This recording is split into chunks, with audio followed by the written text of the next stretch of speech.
Imagine children returning to school with no need for masks, sports fans packing into stadiums, and movie lovers visiting cinemas. Well, Dr. Anthony Fauci says those normal activities could be a possibility again by the fall. But the immediate future is not as bright, as COVID-19 cases and deaths do hit record highs. Athena Jones reports. As 2020 draws to a close, fresh signs of a deepening crisis that could make January a particularly challenging month. America hitting a new high for COVID-19 deaths for the second day in a row.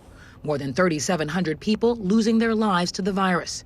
As the CDC projects, as many as 80,000 more people will die in the next 3 weeks. Hard-hit Los Angeles County surpassing 10,000 COVID deaths since the start of the pandemic. We are at our capacity.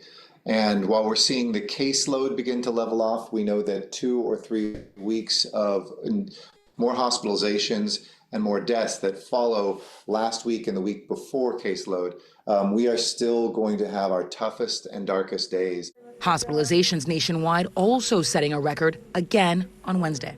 12 states reaching new highs for hospitalizations, including Georgia, where officials have set up a field hospital in an Atlanta convention center. We're at a critical point.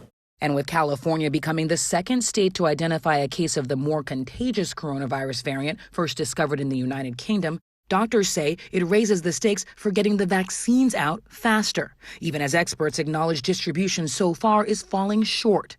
Just 2.8 million doses administered out of some 12.4 million distributed, a tiny fraction of the 20 million dose goal government officials set. We would have liked to have seen it run smoothly and have 20 million doses into people today by the end of the 2020, which was the projection. Obviously, it didn't happen, and that's disappointing.